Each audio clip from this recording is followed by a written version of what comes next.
of benzene. So we're going to look at the chemical reactions of benzene. Okay, I'm going to start with the mechanism. Now go back to the structure that we did yesterday. Benzene ka kya structure tha? Benzene basically, you can be described as, so benzene can be described as a fairly stable molecule because it has this delocalization of electrons, right? You have this delocalized pi bond. You can think of it as a pi bond over 6 carbon atoms, right? So the electrons are occupying a larger volume, making benzene a lot more stable than expected, right? Now, over here in benzene, you have 6 electrons above and below the plane of the ring. Above and below the plane of the ring, right? So you have the ring of carbon atoms and you have sort of these p orbitals upar and niche that are overlapping, right? Now my question is, what type of particles do you think it attracts? Do you think it attracts electrophiles or nucleophiles? Right? You have a lot of electrons concentrated in these rings above and below the plane of the ring, right? In this delocalized pi bond. So what you have is these are regions of high electron density, right? In other words, benzene reacts with electrophiles because the ring, okay, this ring is actually not inside the carbon atoms, it's above and below. We just draw it this way. But this ring has a lot of electrons, so it attracts electrophiles. However, we also said that this ring doesn't like to be broken, okay? So we know that whatever mechanism benzene reacts with, it must be electrophilic in some ways because it's attracting electrophiles, okay? But in alkenes क्या होता था? Alkenes में क्या होता था कि जो double bond होता था वो टूट जाता था and you would add something to it, right? Alkenes में double bond टूट जाता था and it would be electrophilic addition. Now over here on the other hand, this ring is a lot more stable than a regular double bond, than a regular pi bond, right? So alkenes में pi bond टूट जाता था, but over here this ring doesn't really want to break. These electrons are happy being in this structure. So then what type of a mechanism do you think it would be? It would be an addition mechanism or a substitution mechanism? I want to keep the ring intact. So I'm not adding any additional bonds. So what would happen then? Because the electrons want to stay here. They don't want to bond with something else. So what you would have over here is the mechanism for benzene is known as electrophilic substitution. Okay, it's known as electrophilic substitution. Okay. Another thing that you should keep in mind is that, right, when we think about alkenes, when we thought about alkenes before, right, we saw that alkenes jo hoti hain, right, they can react with, alkenes for example can react with something like, even a bromine molecule, right? It can induce a dipole in a bromine molecule and react with the bromine molecule as well, right? It can easily react with the bromine molecule and you can have a mechanism take place. So let me draw the mechanism here for the alkenes, right? We remember this mechanism very well. We have the bromine here and we have the carbocation, and then the Br minus attacks the carbocation to form the final product, right? Does everyone remember this electrophilic addition mechanism? Right? This was electrophilic addition. This is an example of electrophilic addition.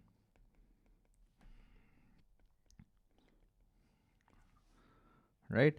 Now, when you think about electrophilic substitution, right?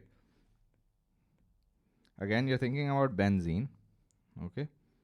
Now, benzene doesn't really want, again, let me clarify. Benzene doesn't really want, or the electrons in benzene don't really want to lose their shape. So they're not very reactive. So do you think it would, so alkenes can react with fairly weak electrophile. Like bromine molecule is not even really an electrophile. It's just an induced dipole that makes it an electrophile, right? This bromine atom. So there's a very weak electrophile. Do you think benzene would react with weaker electrophiles or stronger electrophile, considering its stability? Considering that it's less reactive, would we need a stronger electrophile or a weaker electrophile? Okay.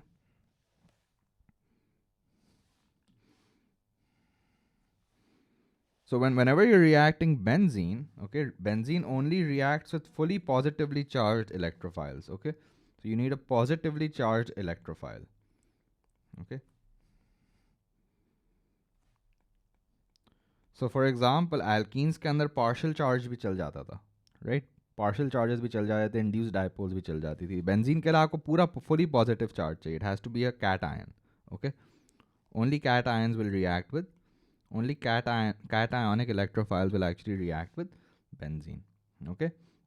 So now you have this electrophile that's come in. Now you have this electrophile that's come in, okay? And what's happening is that now this electrophile is fully positively charged, okay? So a pair of electrons from the ring is donated to the electrophiles. If you guys remember, by definition, electrophiles are species that accept a pair of electrons. So these electrophiles, they accept a pair of electrons from the ring, right? And now what happens is that you form a carbocation intermediate, right? So what's happened is कि पहले जो हैं आपके पास कितने electrons थे ring में? आपके पास ring में कितने electrons थे? 6 इलेक्ट्रॉन थे, राइट? और हम उन 6 इलेक्ट्रॉन्स में से आपने क्या कर दिया? आपने उन 6 इलेक्ट्रॉन में से 2 डोनेट कर लिए इलेक्ट्रोफाइल को to make a bond, right? So now what you have is you only have 4 electrons left. You only have 4 electrons left, right? So here you have a cation, right? So this sort of partial ring structure represents the 4 electrons. 2 of the electrons have been used to make a bond with the electrophile, and here what you have is you have the hydrogen that was initially bonded, and you have the electrophile that you're bonding over here, right? So this is your so you started with 6 electrons, right, in the ring, and now what you're left with is 4 electrons in the ring. You're left with 4 electrons in the ring in the intermediate. So this is your carbocation intermediate. This is your carbocation intermediate. Okay. Now, what happens in the last step? Well, in the second step, what happens is, right, that this bond from the hydrogen, it breaks. Okay, this bond from the hydrogen breaks, right, with the hydrogen breaks, and you reform the ring. ये दो electrons जो carbon और hydrogen के bond में थे, they go back into the ring, because again, when the electrons are happy being in the ring, they want to maintain the ring structure. So पहले दो electrons गए, electrophile के साथ bond बनाया, और फिर जो हाइड्रोजन के साथ जो बॉन्ड था उसमें जो 2 इलेक्ट्रॉन्स थे वो वापस रिंग के अंदर आ गए और हाइड्रोजन वाला बॉन्ड टूट गया. So what you have done over here essentially is that you have replaced hydrogen, you have replaced the hydrogen atom with this electrophile. Okay, so you've released hydrogen ions in the process. Okay, so here you have a carbocation intermediate. Okay, and then the final structure के अंदर you've kept the ring intact. So this is the substitution. The electrophile over here is substituting the hydrogen atom on the ring. This is the general mechanism for an electrophilic substitution mechanism. So now let's look at the reaction of benzene with bromine. So here you have, let's say you're starting with benzene. Okay. And what you're doing is you're reacting it with Br2, right? And you're forming a substitution product. One of the bromine atoms is substituting for a hydrogen. One of the bromine atoms is substituting for a hydrogen, and you're forming HBr. Now, over here, do I have that very strong positively charged electrophile? Over here, obviously, we don't have a positively charged electrophile. So what we can use is a catalyst. And the catalyst that we normally use is, we can use AlBr3 or we can use FeBr3. Okay, that's your catalyst. Okay, and then you also warm it, okay, or heat it. Now, so you warm bromine in the presence of a catalyst, which is AlBr3 or FeBr3. This is your catalyst, I'll specify. Okay, and that's how the reaction would take place. Now let's see how the reaction actually occurs. So in the first step of the reaction, okay, what happens is, you have bromine, okay, and you have FeBr3. Right? what you have is bromine is present with the catalyst, right? And what happens is that जो bromine है, right? It behaves as a Lewis base. It behaves as a Lewis base, okay?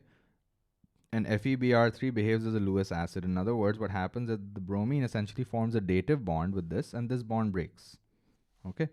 So what's happening here is that you have heterolytic fission taking place in the bromine molecule, because this bromine is bonding to this Fe over here, and this bond between this bromine and bromine is breaking. So here FeBr3 is acting as a Lewis acid, right? This is acting as a Lewis acid, and this is acting as a Lewis base. Does everyone remember Lewis acids and bases?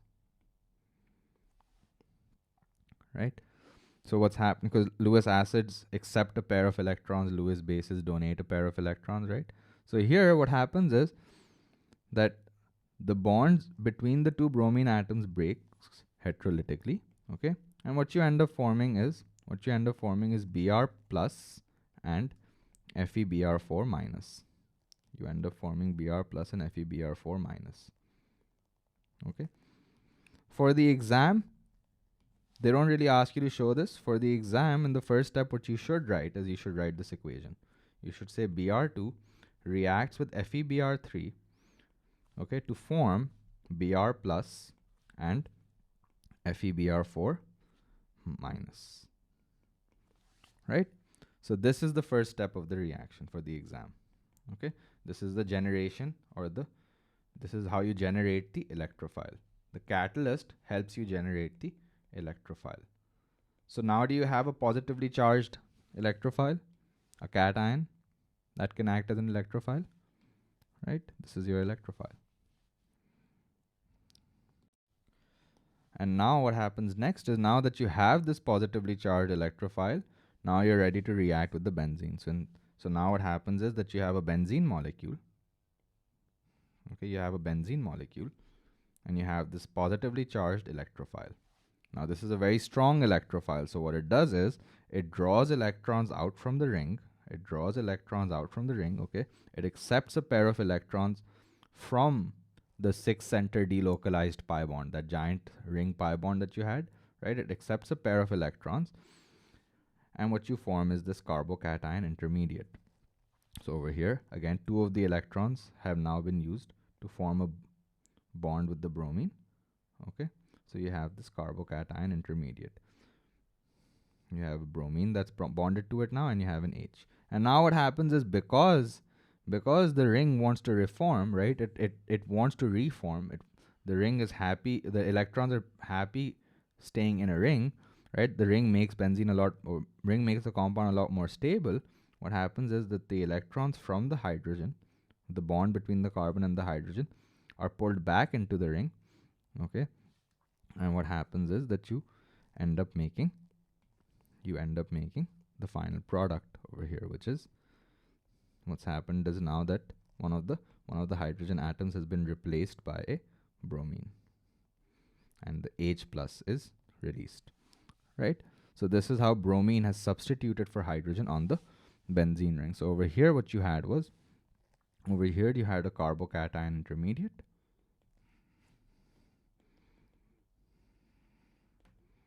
Okay, again, you have 4 electrons. These 4 electrons are distributed over the 5 carbon atoms, and the 6th carbon atom is sp3 over here, right? So this carbon atom over here, in the carbocation intermediate, you have this sp3 carbon atom, okay, that's bonded to 4 atoms over here. But then one of the bonds with the hydrogen, right, that bond breaks, and those electrons are pulled back into the ring to reform this 6 electron ring, okay, and H plus is released. So now that was the first step of the reaction. Right, the first step के अंदर हम लोगों ने क्या किया था? We generated the electrophile, okay, and then what we did was, in the second step, now that you had a positively charged, a very strong electrophile that was able to react with the benzene ring, now at the end, right, what's going to happen is you're going to ultimately, now you have H plus that you formed in this reaction, right, and you have this FeBr4 minus, right, that you formed in the first step. So the H plus reacts with the FeBr4 minus, okay, to form FeBr3 and HBr. So what have you done here? You have simply regenerated the, what over here? What do you regenerate in the last step? So again, in the first step, you generate the electrophile. Okay. In the second step, or which is the second step, I'm saying of the overall thing, but the reaction mechanism, that's the electrophilic substitution reaction taking place over here in the second stage. Okay. That's a two-step mechanism. And then in the third stage, okay, in the third stage, what you have is regeneration of the catalyst. Okay. Pretty much all the electrophilic substitution reactions that you're going to study about will require that you first form a positively charged electrophile, then the electrophilic substitution reaction will take place, and then the catalyst will be regenerated. Okay, so the overall reaction here, what do you have? The overall reaction, this is called the bromination of benzene. This is called the bromination of benzene. The bromination of benzene. And the overall reaction that you have is benzene reacts with Br2. Again, in the example that we used, in the presence of FeBr3. Over here, you can, instead of FeBr3, you can also use AlBr3. Okay. And you warm it to form bromobenzene. Okay, this product is called bromobenzene plus HBr.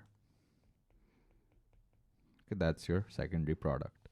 So here you have your product HBr as well. This is also a product of the reaction. All right, the next example that we have is a very similar example, but this is called the chlorination of benzene. This is called the chlorination of benzene. Okay, chlorination of benzene mein kya hota hai?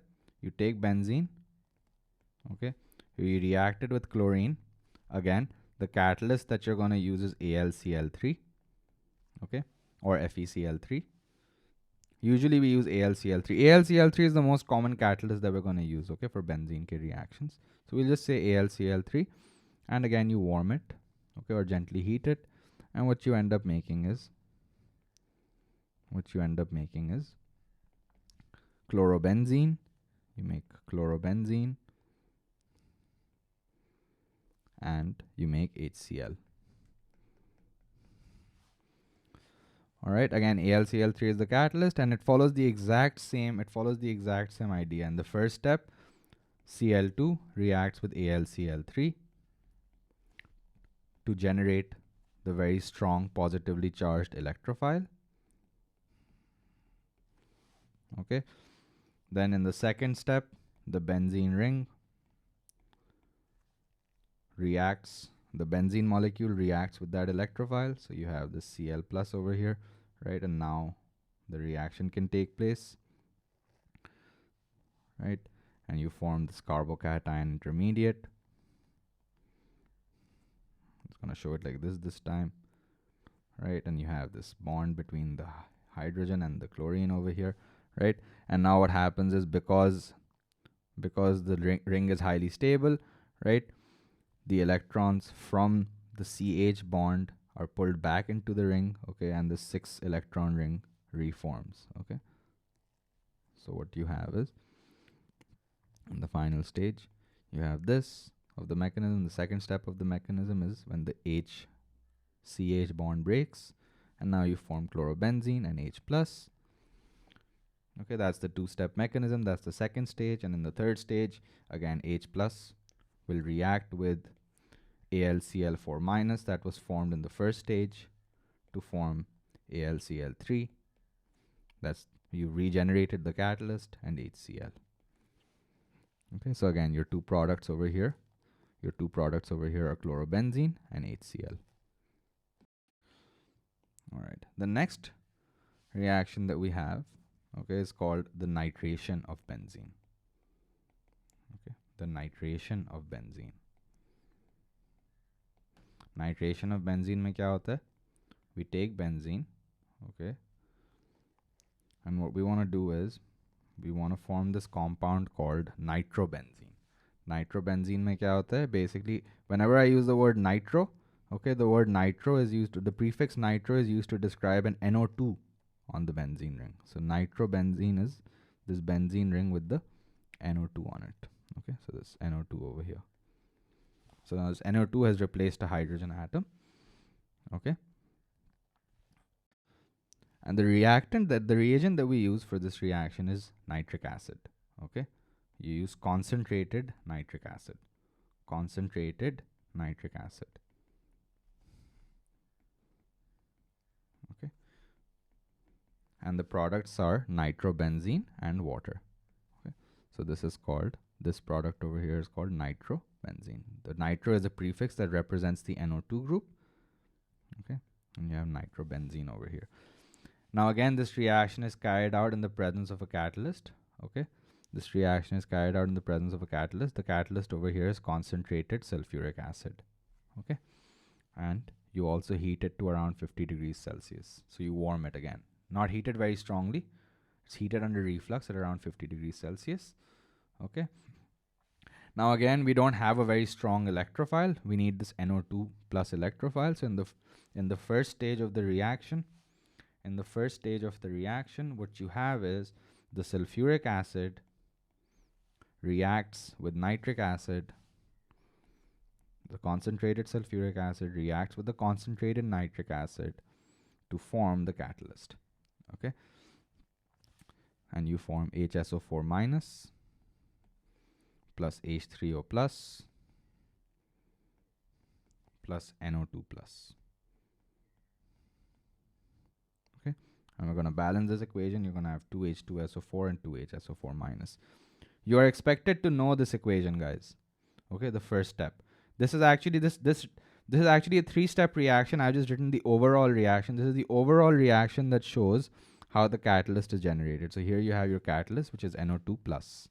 Okay, and in the second stage, just like we saw earlier, in the second stage, what you have is you have the benzene ring. Okay, and you have your catalyst, which is NO2 plus. Okay, you have your catalyst, which is NO2 plus over here.